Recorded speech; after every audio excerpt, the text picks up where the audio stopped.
Hey there, beautiful people. This is Dani Vega today sharing with you Alchemy in Action. And today we're going to talk about how to be consistent even if you're not a consistent person.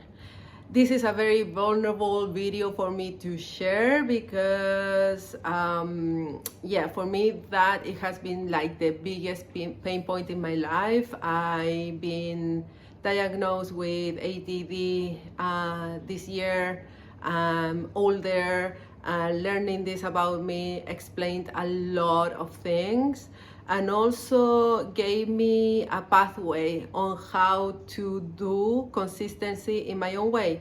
And if you have noticed, probably these videos are not like consistent in the normal way, same time, blah blah, even though I want to do it, but they're going to be out there somehow. So basically I want to share what I did and how I've been training for run a half marathon in 3 months, with this in mind, that probably a very structured, scheduled thing is not going to work, because usually historically it doesn't work for me. Like, I don't know if you can relate to this, but in my head I always had this idea that I'm the kind of person that can be on a schedule, that can be on a very rigid schedule and do things like 8 a.m. brush your teeth, 8:05 do this, and so, but basically, though I love that idea, doesn't work for me. It never have worked for me, and I needed to know how to do consistency in a way that also is free to me. It has certain freedom, doesn't have to be like stuck in a block of time to do things. So basically I've been trying this for a couple of years and it does work for me, and that doesn't mean that could work for you, but can give you like ideas that consistency can be more flexible. Consistency doesn't mean to be rigid, because at the end, because we've been talking in these videos, we need repetitions, we need consistency, we need to be able to practice what we want, we need to be able to basically be good at what we want to achieve through repetition, because sadly there's not another way to do it here in earth. Like we can activate things spiritually, we can activate things emotionally, we can have the vision, we can do the spiritual practice, we can sit in meditation, but at the end of the day we need to do the work. So how to do this? For instance, if you have like a spicy brain like me, or you basically haven't been consistent with some stuff in your life and you feel guilty about it, or you lost your self of confidence because of this lack of consistency.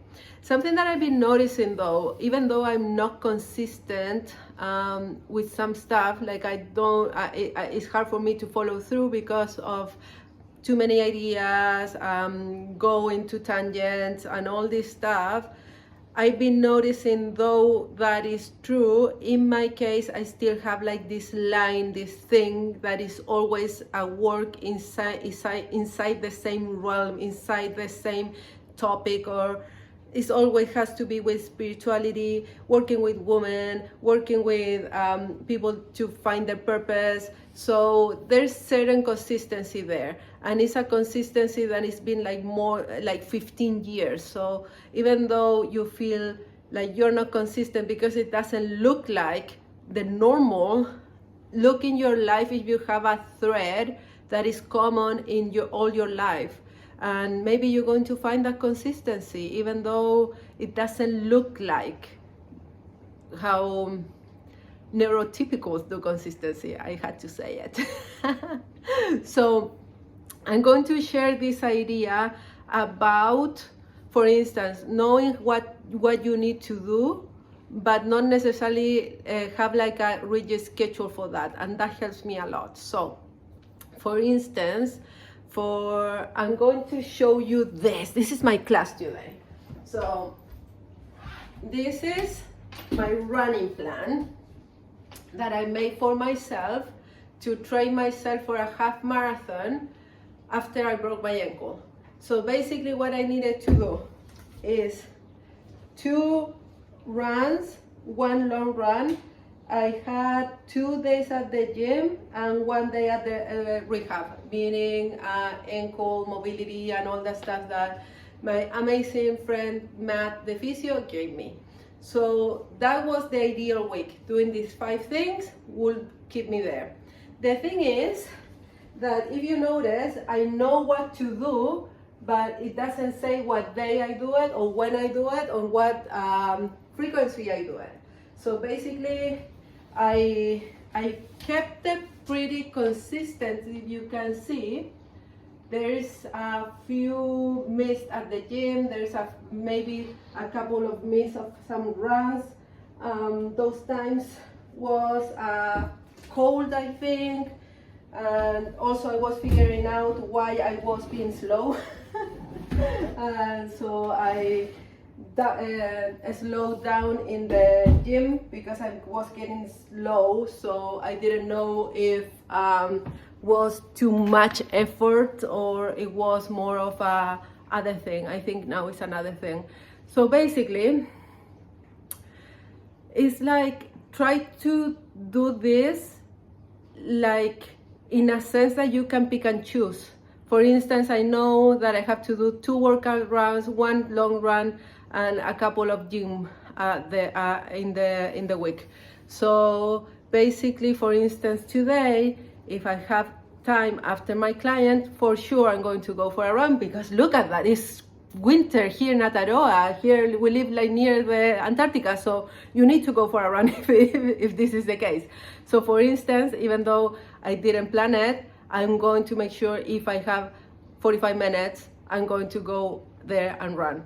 So that can be a thing. A thing that I'm picking up lately is every Saturday morning going for a 5K run, because there's an event every week here. So I have that accountability from people. So once a week I do that 5K run, that is a race. So basically just try knowing what you need to do, but don't put pressure on when you do it or what time you do it. And basically I think that this is a way that I can keep consistent with this kind of videos. So basically I thought that was going to be live every day at 8 a.m. New Zealand time, but there's certain live events that happens for me in certain times. I'm seeing someone and sometimes 8 a.m. is not available, so I recognize that maybe I can do the video in another time, but still have a daily video out. And the other thing I was thinking about is like, do I want to do it on weekends? So basically, the way I will do it, if I feel like it, I can do a video after the run, or just relax over the weekend. But at the end, I know that I need to have 5 videos posted in YouTube every week, but I'm not going to put the pressure on at what time they need to be published. So, and that gives me this freedom and this sense that is way more manageable for me than pressing myself to do it every day at the same time. Though I love the idea, and probably there are going to be weeks that I'm going to make it like that. Maybe there's other weeks like this one that I'm not, but it's still the consistency is there. So basically, I don't know how it works for you, but I need a little bit space to have a pick, have a choose of what I want to do, how like when I want to do it, if it's sunny and weather like in a very weather change country, you usually can't plan ahead that much. But if it's a day like that, I give myself permission. I need to go outside today, so I'm going to be doing the possible to do that. So basically, try to put like this what you need to do, like the consistency you wanted, like the days you wanted or the frequency you wanted, or the repetitions that you want to do, and then have a little of free space to create too, because I feel like it's so nice when we have that freedom to move things around, and even if you move things around, they're not going to be broken. So basically that. So at the end of the experiment, what happened was I did a few hikes that I wasn't considering as training, but they were quite good. 15, 12 Ks. There was one that was, how many Ks is that? 14 Ks. So yeah, that was really good workout for my ankle. So those ones I wasn't expecting as training, but they were there anyways.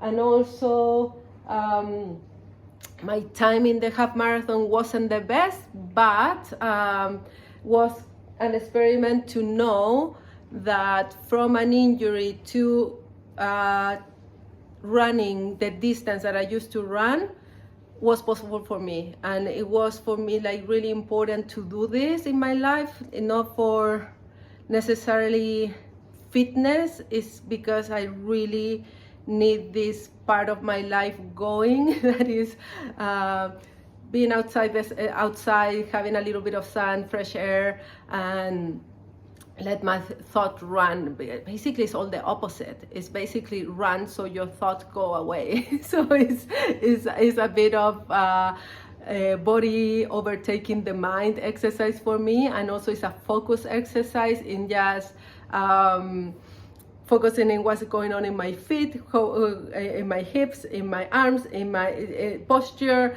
and just being present with each step I do. So basically for me is that repetition, is that exercise.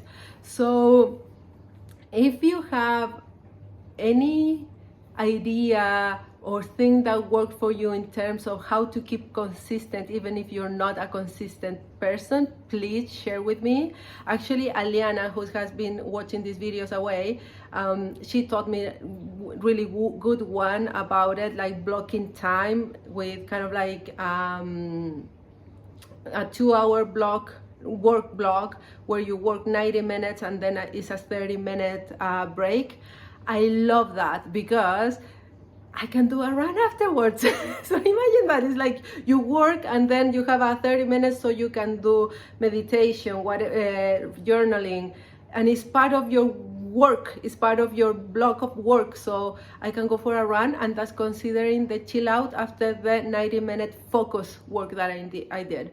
So that is a beautiful way to do it. It's in her work, her framework. So if you want to check it out, I'm going to link her YouTube channel here because it's gold, especially if you want to build a brand that actually like expresses yourself. And let me know what have worked for you, what ideas you have regarding this topic, consistency, and how you keep consistent. Is any app that helps you? Is anything that helps you to get there in a more effortless way? Because I believe in that. I believe in the simplicity of things. I believe in the straightforward way. So if you have found something that helped you in this regard, please share away. I would love to hear you. So thank you for watching this far. As I told you, tomorrow is my run. Maybe I'll do a video, maybe not, but for sure next week you're going to find this series of videos in this channel. So if you have heard me this much, I really appreciate you. Thank you so much. Hit the subscribe button, and if you feel like this is valuable for you, or you find that there's a friend that can resonate with this kind of topic, please share away so I can grow a little more subscribers, so I can shoot live from this lounge and not from my ugly room. Love you.